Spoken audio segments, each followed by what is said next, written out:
क्या पाकिस्तान में मर्द मर्दों से शादी करेंगे? Is same sex marriage allowed in Pakistan? Let's find out. Pakistan की नेशनल असम्बली में 9 मई 2018 को एक बिल पेश किया गया जिसका टाइटल था transgenders person protection of right act 2018। इस बिल को पेश करने वाली 3 खवातीन थीं। अब इस बिल का ज़ाहरी मकसद तो ये था कि हम ट्रांसजेंडर्स को हुकूक दे रहे हैं, उनके राइट्स की प्रोटेक्शन कर रहे हैं, बट इसकी आड़ में जो फिल्थी एजेंडा मंजूर करवाया गया, आइए उसका पोस्टमार्टम करते हैं।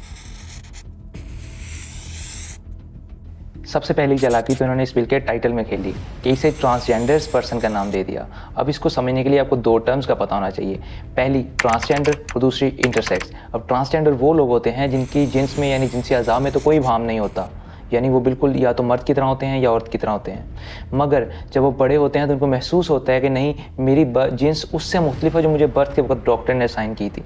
और इंटरसेक्स वो लोग होते हैं जिनकी जिन्स के अंदर यानी जिनसी अज़ा के अंदर ही डिफेक्ट होता है, या तो दोनों ही मौजूद होते हैं, मेल और फीमेल ऑर्गन्स दोनों मौजूद होते हैं, या दोनों में इबाम पाया जा रहा है, जो एक जेन्युइन मेडिकल प्रॉब्लम है। इस बिल के अंदर बड़ी चालाकी के साथ इन दोनों टर्म्स को इस ट्रांसजेंडर की अम्ब्रेला में ही डिफ़ाइन कर दिया गया। इसके साथ साथ एक और चीज़ को भी डिफ़ाइन कर दिया गया कि अगर एक पर्सन खुद परसीव कर रहा है, मेडिकल रिपोर्ट्स की जो भी कहती हैं, अगर वो खुद ये परसीव कर रहा है नहीं मैं मेल नहीं मैं फ़ीमेल हूँ, तो नादरा पाबंद है इस चीज़ का कि उसको वो उसका फ़ीमेल का ID कार्ड बना कर देगा। ये चीज़ें हमें किस तरफ लेकर जाएंगी? ये तो बिल्कुल वैसा ही है कि अगर किसी के कान में दर्द हो रहा हो तो वो अपना इलाज करवाने के बजाय कहे कि मेरा कान ही काट दो। मतलब कि अगर आपको साइकोलॉजिकल प्रॉब्लम की वजह से डिफरेंट फीलिंग्स आ रही हैं, हार्मोनल चेंजेस की वजह से डिफरेंट फीलिंग आ रही हैं, तो आप कहें जी कि बजाय इसके कि मैं अपना इलाज करवाऊँ, मैं कहूँ कि नहीं जी मेरी जेंडर ही बदल दें, बात ही ख़त्म करें। अब इस बिल से होगा क्या? फ़र्ज़ करें कि एक औरत ने अपने आप को मर्द डिक्लेयर कर दिया। अब वो औरत जो मर्द बन चुकी है वो किसी औरत से शादी कर सकती है। दूसरी चीज़, वो विरासत में हिस्सा ले सकती है। और तीसरी चीज़ कि वो जो औरत जो है वो मर्द बन गई, अब किसी बॉयज़ वाले इंस्टीट्यूट में दाखिला ले सकती है। ये तो वही बात हुई कि जब गाड़ी में अगर चढ़ने की जगह ना हो तो पहले हम यूँ करते हैं कि अपने पाँव जमा लेते हैं गाड़ी के ऊपर। जब पाँव जम जाते हैं तो फिर धक्का दुक्का लगा के किसी न किसी तरीके से अंदर चले जाते हैं और फिर अपना सामान भी अंदर खींच लेते हैं। अब ये इस कानून के साथ ऐसा ही किया गया। इंटरसेक्स वाले लोगों का ये कानून बहुत ज़बरदस्त है, उसकी पाकिस्तान में कोई बंदा भी मुखालफत नहीं करता कि उनको राइट्स मिलने चाहिए। अब जब ये कानून ट्रांसजेंडर के लिए लाया गया, ट्रांसवर्ड के लिए लाया गया, ट्रांसवर्ड को हमारे कानून में शामिल किया गया।